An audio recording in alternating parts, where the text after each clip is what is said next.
Hey guys, welcome to the Daily Dose. It is Tuesday, April 29th. I've been on the road. I want to get sort of final thoughts on the draft and the slide of Shadeur Sanders. I know I talked about the Browns last week, but that was about the big trade they made to not take Travis Hunter and get all the ransom back that they did from the Jaguars. I like that move for the Browns. As for the Browns drafting Shadeur Sanders, I don't have much to say other than they took a quarterback 2 rounds earlier. Maybe they were told to take him by the owner, maybe not. I don't know. It just seems like, okay. Here's what I'm going to say about Shadeur Sanders, and I've written this and tweeted this, but I think I'll say it here. I've never seen such a disconnect between the way that media pundits, even really respected ones, viewed Shadeur Sanders compared to the way NFL teams viewed him. I got a text from an NFL executive when Shadeur went 144th in the draft in the 5th round. And the text was, yeah, that's about right. And that's how they looked at it. About a low round pick, maybe 5th, maybe 6th. Probably some teams had him off the board for attitude issues. I don't want to make too much of the attitude issues, but it was clear. This is not something that one person said. Something a lot of people said. About the way he interviewed, about the way he dealt with other players, about him and Cam Ward working out, and Cam all about football, and about the video of him lashing out at other players, at refs, whatever, at ball boys. I mean, yeah, of course no one wants that. And the bigger issue is what I've talked about, is that he's a backup player. He's a backup player.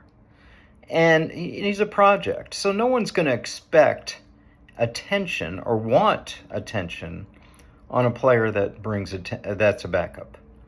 This is the same issue with different circumstances, of course, with Tim Tebow, with Colin Kaepernick, with Michael Sam. The issue is teams will put up a lot of drama and attention and circus for a star. Of course they will. Stars get all that, greater tolerance, greater talent.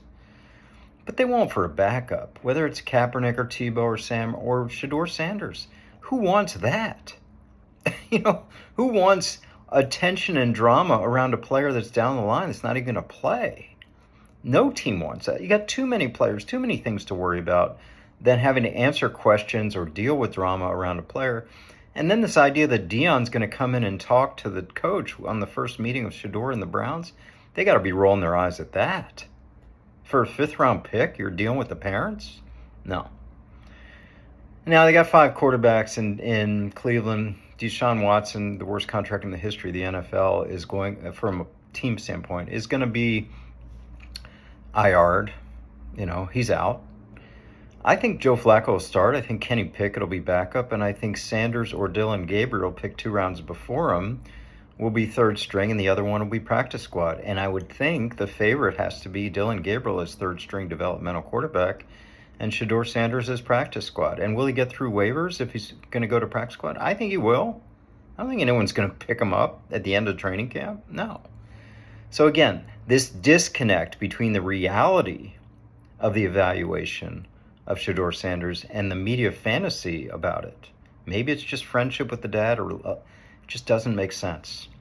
Everyone in the NFL knew this guy was not going high. Everyone. And the media continued to foist that upon us.